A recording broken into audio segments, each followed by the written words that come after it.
अस्सलाम वालेकुम व्यूवर्स। मैं कोशिश करती हूँ कि आप लोगों के जो टॉपिक्स हैं कम से कम टाइम में कवर करूँ, लेकिन अब टॉपिक्स ही इतने ज़्यादा एक्सटेंसिव होते हैं कि थोड़ा सा ज़्यादा टाइम लग जाता है।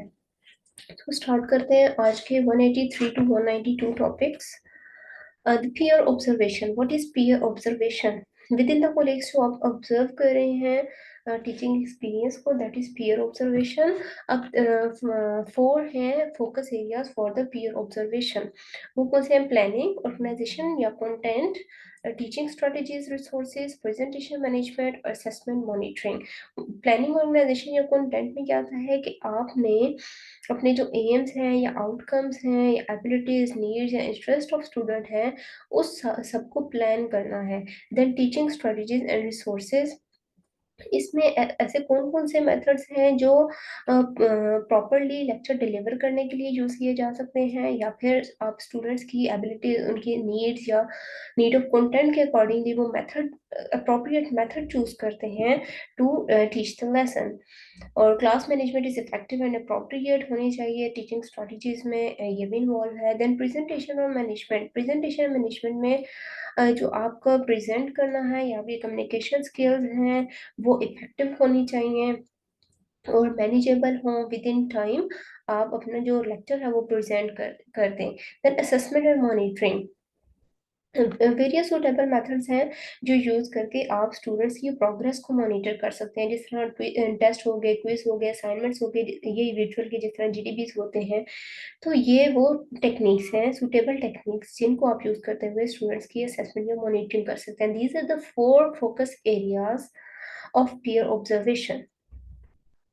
Then peer observation part 3. The process of peer of observation can be undertaken in a number of different ways. अब different तरीकों से हम peer observation कर सकते हैं। नंबर वन, बड़ी सिस्टम। बड़ी सिस्टम में क्या होता है कि दो कोलीग्स हैं, उनमें से एक ऑब्जर्वर के तौर पर एक्ट करेगा और दूसरा ऑब्जर्व्ड होगा। मीन्स एक ऑब्जर्वर है जो ऑब्जर्व कर रहा है, दूसरा ऑब्जर्व होने वाला है। तो इसके बाद ये ही रोल जो है रिवर्स किया जाता है, एक बड़ी सिस्टम। और एक कुलीग दूसरे कुलीग को ऑब्जर्व करेगा। सेकंड, सर्कस सिस्टम हो सकता है। सर्कस सिस्टम किस तरह से? ये एक साइकिल की फॉर्म में हम इसको ले, एक चेन की फॉर्म में हम इसको ले सकते हैं कि फॉर एग्जांपल कुलीग ए है, वो बी को ऑब्जर्व कर रहा है, बी सी को ऑब्जर्व करेगा, and so on. Then teams of three. This is another system. This is another process of peer observation of teaching. Teams of three, इसमें तीन तीन मेंबर्स के ग्रुप्स तैयार किए जाते हैं और एक ग्रुप दूसरे ग्रुप को ऑब्जर्व करेगा, देन दूसरा तीसरे को। और फिर ये जो रोल्स हैं शिफ्ट होते हैं from one group to another group. फिर सेकंड जो थर्ड है वो फर्स्ट को, या फिर थर्ड सेकंड को, तो डिफरेंट रोल्स अपने अपना प्ले करते हैं। तो perhaps reversing the cycle. when you are the observer, जब आप ऑब्जर्वर की तरह बिहेव करेंगे, आपने ऑब्जर्व करना है, तो आप किस किस चीज को या किस तरह से ऑब्जर्व करेंगे? आपने तमाम एस्पेक्ट्स ऑफ द एक्टिविटी को डिस्कस करना है। देन फीडबैक इंश्योर करना है कि फीडबैक मस्ट हो at the end of observation, because इसी से तो हमें पता चलेगा बेसिक ऑब्जर्वेशन क्या क्या थी और इसको वैल्यूएट कैसा किया जाए। Then during observation don't be distracted. जब आप ऑब्जर्व कर रहे हैं, इधर उधर नहीं आप की अटेंशन होनी चाहिए, बल्कि डायरेक्टली आप ऑब्जर्व्ड को ऑब्जर्व कर रहे हों। Then focus comment on the behaviour not the person. आपने कमेंट पर्सन पे नहीं करना, बल्कि उसके बिहेवियर पर करना है, उसके बिहेवियर को जज करना है।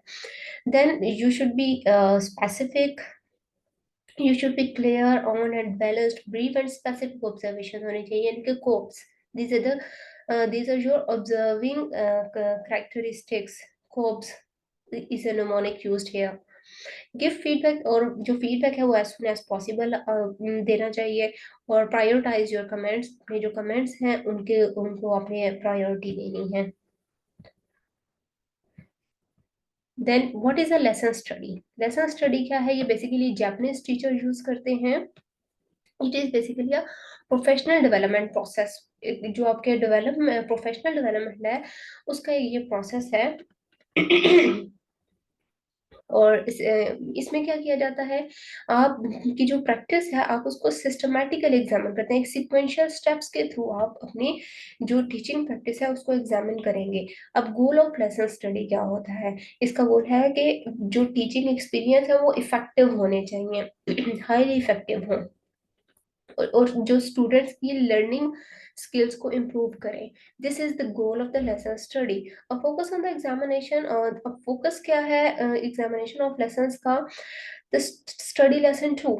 स्टडी लेसन टू क्या चीज है, the core activity in lesson studies for teachers to collaboratively work on a small number of study lesson to.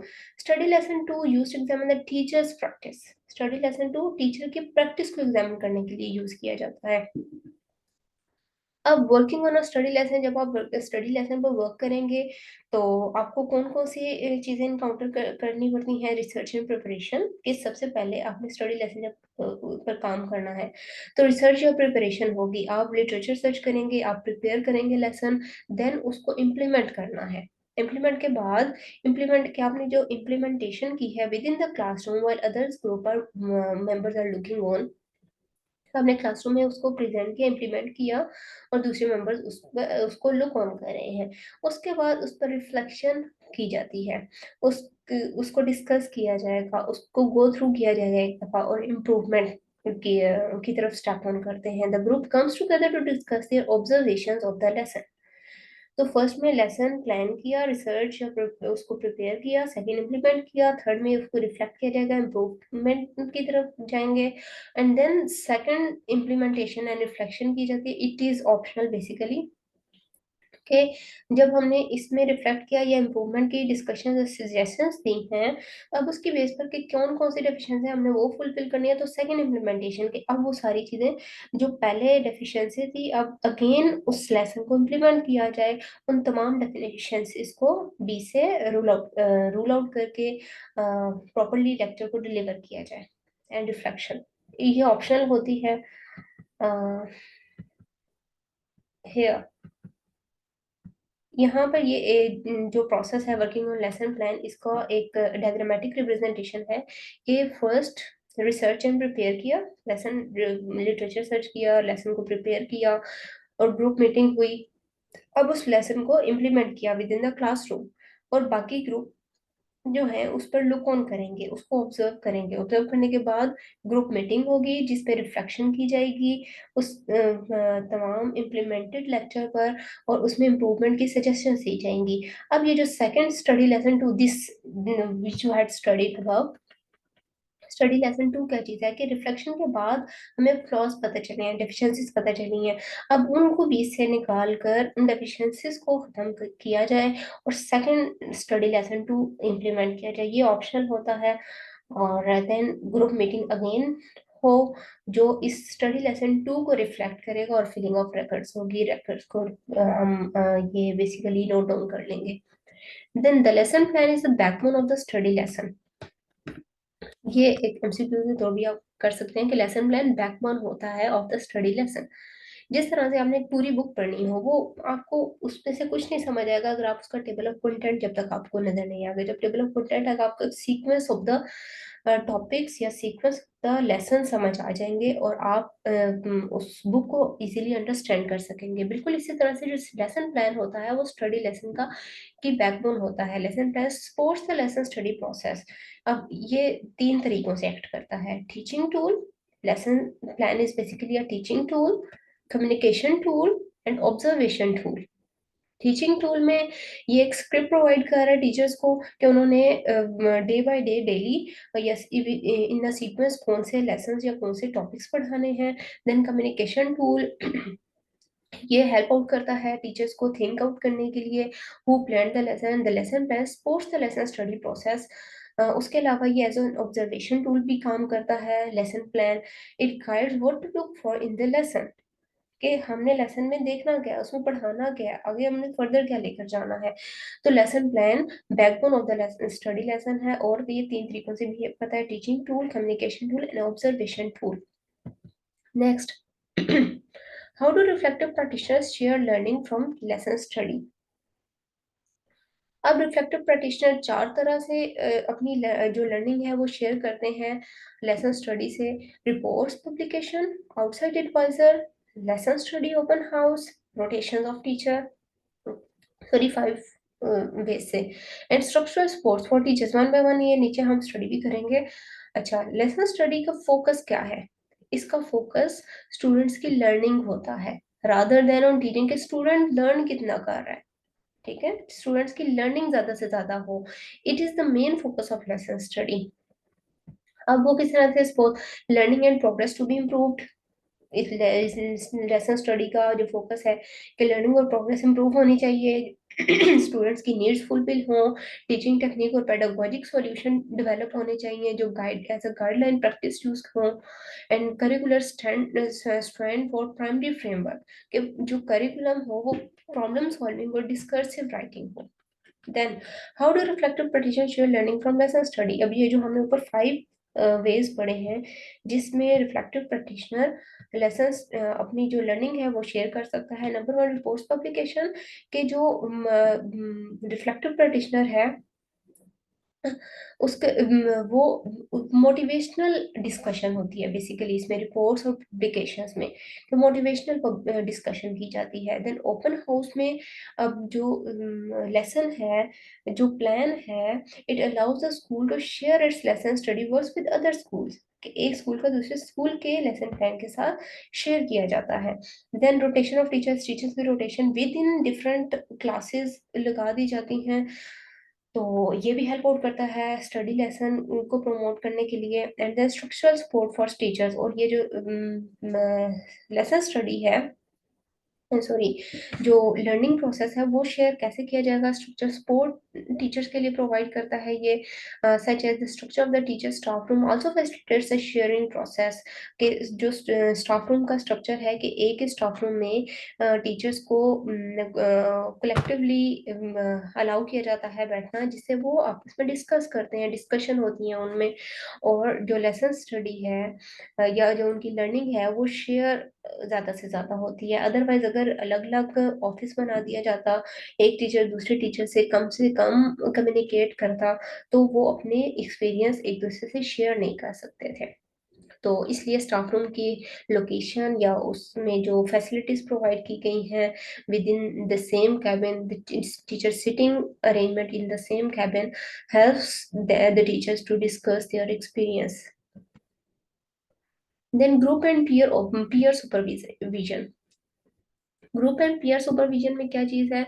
अब हमारे पास होती है रिफ्लेक्टिव टीम। रिफ्लेक्टिव टीम के 3 मेंबर्स होते हैं, ठीक है, focus person, supervisor and the mediator. अब इन तीनों के रोल क्या हैं? आपने ये जो डायग्राम है इस पर इतना गौर मत करें क्योंकि ये बहुत मिक्स अप करके इन्होंने लिखा हुआ है, दैट्स वाई आप जस्ट ये नीचे थ्योरी या आप इसको फोकस करें। तो फोकस पर्सन का क्या रोल है? इस फोकस पर्सन थीम या ऑब्जेक्टिव उसको डिफाइन कर रहा होता है, सब्जेक्ट ऑफ द डायलॉग को। देन सुपरवाइजर का क्या रोल है? सुपरवाइजर क्वेश्चनिंग करेगा, क्वेश्चनिंग करेगा, और क्वेश्चन से थिंकिंग स्किल्स प्रमोट होंगी, और problem solving, and then the solution will be the outcome. Role of reflecting team, reflecting team का रोल क्या है? ये डायलॉग को वेरी केयरफुली सुनती है, मीन्स जब भी लोग कम्युनिकेट करेंगे उसको केयरफुली सुनेगी विदाउट एनी इंटरप्शन, और नोट डाउन करती है। ठीक है, रिफ्लेक्टिंग टीम का ये रोल है, listens to the dialogue without interrupting. The session and the focus person dilemma क्या है? सेम ये भी यही काम करता है, विदाउट इंटरप्शन लिसन जो डायलॉग है उसको सुनेगा और नोट डाउन कर लेगा। On associations about the process, the reflecting team discuss what they have been, they can make proposal for questions that can be post, directions that can be followed. Then group and peer of supervision, इसमें rules क्या हैं, कौन कौन से असूल हैं जो group and peer supervision में फॉलो किए जाते हैं? Number one, clearly defined theme. Number two, appreciative approach हो, clear feedback, then questioning technique and confidence. अब constructive feedback, group and peer supervision में कंस्ट्रक्टिव फीडबैक क्या चीज़ है। इसमें जो तमाम लोग एक दूसरे की रिस्पेक्ट, उनकी बिलीव्स, वैल्यूज, ओपिनियंस को रिस्पेक्ट देते हैं, और understanding and recognition of others feelings and views होती हैं। ये these are the constructive feedback. जब भी ग्रुप एंड सुपरविजन में हम फीडबैक देते हैं, तो उसमें इन सब बातों का ख्याल रखा जाता है। देन क्वेश्चनिंग टेक्निक में दो तरह के क्वेश्चंस किए जा सकते हैं। ओपन एंडेड क्वेश्चंस होते हैं, ओपन क्वेश्चंस, या फिर close ended questions. Open ended question में जो रिस्पॉन्स देने वाला है, जो रिप्लायर है, जो रिस्पोंडर है, उसके पास ओपन चॉइस होती है कि वो डिस्क्रिप्टिव आंसर दे सकता है। उस he is not limited to the number of words. उसके पास वो डिस्क्रिप्टिव आंसर दे सकता है, डिटेल्ड आंसर दे सकता है। इसमें कैसे क्वेश्चन है, for example, can you give more details to make others elaborate and argue why use this activity, why did you do this. तो इस तरह के क्वेश्चंस ओपन एंडेड क्वेश्चंस कहलाते हैं, ये क्वेश्चनिंग टेक्निक। एंड देन जो challenge face किया जाता है while using open ended question, इसमें डायरेक्ट हो सकता है, which resources are to be used in this activity, और इनडायरेक्ट हम इनडायरेक्ट भी हम यूज कर सकते हैं question like how do you think the students will interpret the result. कि इसमें डायरेक्ट हमने एक चैलेंजिंग क्वेश्चन कर दिया कि कौन कौन से रिसोर्सेज हैं जो इस एक्टिविटी में यूज हुए, और इनडायरेक्ट हमने इसमें क्वेश्चनिंग अप्रोच यूज किया। इनडायरेक्ट जो चैलेंज इसमें यूज किया जाता है इनडायरेक्ट क्वेश्चन कैसे, how do you think the students will interpret the results, कि आपका क्या ख्याल है स्टूडेंट्स किस तरह से रिजल्ट्स को इंटरप्रेट करेंगे। देन क्लोज एंडेड क्वेश्चन में जो रिस्पॉन्डर है उसके पास ओपन चॉइस नहीं होती, बल्कि he is limit to choose some options. For example, is it correct when I understand that. अब इसके दो ही ऑप्शन हो सकते हैं, यस या नो। तो ये क्लोज एंडेड क्वेश्चंस है। प्रॉब्लम क्वेश्चन, व्हाट एग्जैक्टली, और and funnel questions can make others focus. तो वो इसमें कुछ प्रॉब्लम क्वेश्चंस भी किए जा सकते हैं, और कुछ फनल क्वेश्चंस किए जा सकते हैं। फनल क्वेश्चन में main focus to the point answer है।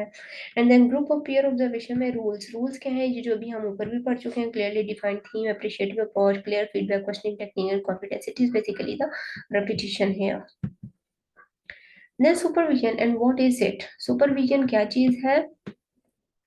सुपरविजन दो तरह से हो सकती है, डेवलपमेंटल अप्रोच भी हो सकती है सुपरविजन की, परफॉर्मेंस अप्रोच भी। अगर इन टर्म्स ऑफ डेवलपमेंट किया जाए तो which is related to ongoing professional learning, के डेवलपमेंटल रोल है सुपरविजन का, कि वो प्रोफेशनल डेवलपमेंट को हेल्प आउट करती है। और परफॉर्मेंस पर भी इसका रोल है, परफॉर्मेंस में which is related to clinical governance and standard setting, कि जहाँ पर आप वर्क प्लेस इन्वायरमेंट है वहां पर आपकी परफॉर्मेंस क्या है। अब डोमेन्स ऑफ सुपरविजन क्या है, सुपरविजन की कौन कौन सी डोमेन्स हैं। तो ये पीयर सुपरविजन हो सकती है, टीचिंग में हो सकती है, मल्टीडिसिप्लिनरी टीम मीटिंग्स हो सकती हैं इसमें। प्रिंसिपल ऑफ सुपरविजन क्या है। प्रिंसिपल ऑफ सुपरविजन में फर्स्ट ऑफ ऑल कि supervision should be clear about there is a need of supervision and who has asked for it. Supervision should be clear. Second, it should have a time frame, इसकी time frame हो, कि deadlines proper हो, कि फलां काम फलां time तक complete हो जाना चाहिए। Then it should protect the time and space where possible and appropriate, जहाँ जितना मुमकिन हो सके ये टाइम को प्रोटेक्ट करता हो, वेस्टेज ऑफ टाइम ना हो। And ensure that there is confidentiality. Supervision ये का प्रिंसिपल एक वो है कि कॉन्फिडेंशियलिटी मेंटेन हो, दूसरे की जो एनोनिमिटी है वो डिस्क्लोज ना हो, और it should be transparent. Then what is supervision for. Supervision किसके लिए किसके लिए होनी चाहिए। स्टूडेंट्स के लिए, कॉन्टेक्स्ट के लिए, professional networking, school department issue और कैरियर डेवलपमेंट के लिए सुपरविजन या सुपरवाइजर की जरूरत पड़ती है। Then use the question in supervision. Supervision में क्वेश्चंस जो यूज किए जाते हैं, क्वेश्चन यूज किए जाते हैं, क्वेश्चनिंग की जाती है। अभी हमने ऊपर close ended, open ended questions पढ़े। तो अब ये जो नीचे डायग्राम है, आपको इसको देखकर परेशान होने की जरूरत नहीं है, आसान तरीन से मैं आपको आसानी से इसको समझाती हूँ। दोनों डायग्राम एक ही है, बस नीचे थोड़ा जूम आउट करके शो किया है। सर्कुलर प्रोसेस ऑफ सुपरविजन क्या है, ये स्टार्ट होती है अब सुपरवाइजी और सुपरवाइजर। सुपरवाइजर जो गाइडलाइन प्रोवाइड करेगा, सुपरवाइजी जिसको प्रॉब्लम एनकाउंटर हो रही है। अब सुपरवाइजर क्या कर रहा है, it presents dilemma, a problem, ये एक प्रॉब्लम प्रेजेंट कर रहा है टू द सुपरवाइजर। अब इन रिस्पॉन्स, अगर मैं एक प्रॉब्लम पेश करती हूँ, आप आगे से क्वेश्चनिंग करेंगे, आप उस पर स्टेटमेंट देंगे। सबसे पहले सुपरवाइजर फॉर्म्स और मॉडिफाइज हाइपोथेसिस, सुपरवाइजर उस प्रॉब्लम पर एक स्टेटमेंट देगा और फिर सुपरवाइजर क्वेश्चन करेगा। जब वो क्वेश्चन करेगा तो ऑब्वियसली सुपरवाइजी उस प्रॉब्लम के बारे में सोचेगा, तो वो रिफ्लेक्ट करेगा from start to the end, उसको गो थ्रू करेगा उस प्रॉब्लम को एक दफा, और फिर रिस्पॉन्ड करेगा टू सुपरवाइजर, करेगा टू द सुपरवाइजर। जब वो रिस्पॉन्स करेगा तो सुपरवाइजर और सुपरवाइजर दोनों मिलकर उनकी थॉट्स डेवलप होंगे, आइडियाज डेवलप होंगे, और मोस्ट प्रोबेबली प्रॉब्लम का सॉल्यूशन निकल आएगा, मे लीड टू एक्शन और problem resolution. Otherwise supervisor note down कर लेगा और फीडबैक देगा अपना रिगार्डिंग दैट प्रॉब्लम। तो ये एक सर्कुलर प्रोसेस ऑफ सुपरविजन है जो एक सीक्वेंशियल स्टेप्स में जाता है। Then constraints and barrier, supervision में कौन कौन से बैरियर्स हैं, कौन कौन से रुकावटें हैं या कॉन्स्ट्रेंट्स हैं जो फेस करने पड़ते हैं। First of all time, then worries about the possible enormity of the problem, की प्रॉब्लम बहुत ज्यादा इनॉर्मियस वास्ट हो सकती है, नंबर ऑफ फैक्टर्स हो सकती हैं प्रॉब्लम में। Then need for appropriate training, training to carry out supervision, proper training चाहिए होती है सुपरविजन के लिए। और कल्चरल एटीट्यूड, उनको भी, उनकी भी लुक आफ्टर जरूरी होती है। फॉर एग्जाम्पल कुछ टीचर्स अकेले काम करना पसंद करते हैं, कुछ इन टीम काम करना पसंद करते हैं। Then fear of showing areas of weakness, जब सुपरविजन की जाती है या सुपरवाइजर अपनी प्रॉब्लम प्रेजेंट कर रहा है तो इसमें ये फियर होता है कि मेरी वीकनेस शो ना हो जाए। उसके अलावा एंजाइटी अबाउट प्रोफेशनल रिवैल्यूएशन, के प्रोफेशनली जो प्रोफेशनल रिवैल्यूएशन होती है आपकी पर्सनालिटी, उसके बारे में एंजाइटी होना। Attitudes about policing the profession, then personality mismatch हो सकती है सुपरवाइजर और सुपरवाइजी की या रिफ्लेक्टिव प्रैक्टिशनर की। तो ये सब कॉन्स्टेंट्स या बैरियर्स हैं जो सुपरविजन के प्रोसेस में इन्वॉल्व होती है। Then there are 7 C's in the approach of supervision, वो कौन से 7 C's है जब हम सुपरविजन कर रहे होते हैं। Number 1 conversation, then curiosity, context. This fourth one, इसकी जो हेडिंग है मेंशन नहीं थी, मैंने इसकी मेंशन कर दिया, computing, then creativity, then caution, and the last one is the care. These are the 7 C's in the process of supervision.